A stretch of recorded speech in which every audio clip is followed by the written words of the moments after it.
Now, y'all know I can't talk about Jesus' worth without talking about his beauty. He is beautiful. And the human heart was created to be fascinated, and it will be fascinated by something or someone. And our hearts were created to be fascinated by Jesus himself. And he is beautiful enough to keep our fascination, to keep our attention all the days of our lives. And what we're fascinated by is what we're going to love and what we're going to give our time and our attention and our affections for. We're going to change the way that we do life as normal. We're going to change our schedule. We're going to inconvenience ourselves without even thinking of the cost, because that's what love does. When someone is in a new relationship, a girl meets a boy or a boy meets a girl, and their hearts get fascinated with each other, they start spending less time with their other friends, more time with each other. They start spending their money on things to do together or on buying gifts for each other. They start rearranging their lives if necessary. They move out of houses. They detach from parents. They begin to live differently and make different decisions because their hearts have been fascinated by beauty in each other. And that's the way that God created our hearts.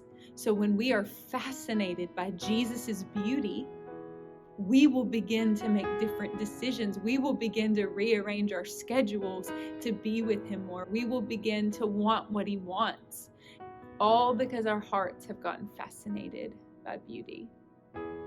I believe one of the ways that our hearts gets fascinated by beauty is by prayer, by spending time talking to Jesus, meditating on Jesus, and hearing about Jesus from each other, from our own history with God.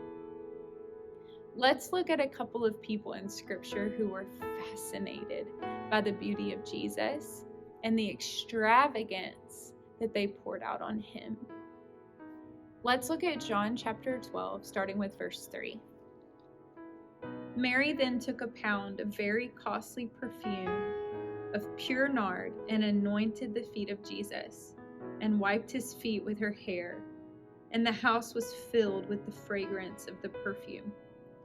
But Judas Iscariot, one of the disciples who was intending to betray him, said, "Why was this perfume not sold for 300 denarii and given to poor people?" He said this not because he was concerned about the poor, but he was a thief. Judas said, "Why is she wasting this money on you? It could be spent better." And there's going to probably be days where people may even say that to you, or your own heart may say that. Why are you still doing this? Why are you still pouring yourself on him? But a heart that has been fascinated by beauty doesn't even feel like it's a sacrifice. It's what we want to do. He's given us a new heart that now desires to be with him, to pour our love on him, to talk to him. He's worthy of the price. He's worthy of the cost of oil. And when our heart is fascinated by his beauty, we will pour it out freely and we'll keep coming back because we have found someone who is unlike any other, who keeps us captivated and fascinated. Let's look at what the Shulamite bride said about her beloved in Song of Solomon, chapter 5, starting with verse 8.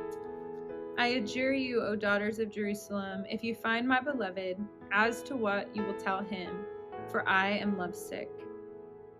The women ask her, "What kind of beloved is your beloved, O most beautiful among women?" Verse 10, "My beloved is dazzling and ruddy, outstanding among 10,000s. His head is like gold, pure gold. His locks are like clusters of dates and black as a raisin. His eyes are like doves." In just a few verses before this, the Shulamite bride had been out in the streets. She'd been beaten by the watchmen, and she's trying to find her beloved. And the women in the town are asking her, "You've been beaten. Look at how much you're sacrificing to find him, to look for him. Why do you love him so much?" And the Shulamite, without even missing a beat, says, "'Cause he's beautiful. He is the fairest among 10,000. He's fairer than the sons of men. There's no one like him. His leadership is perfect. He delights in me. He loves me." Our hearts get fascinated by beauty when we spend time with the Lord, when we meditate on how he treats us and how he feels about us, how he interacts with us. And it keeps us coming back.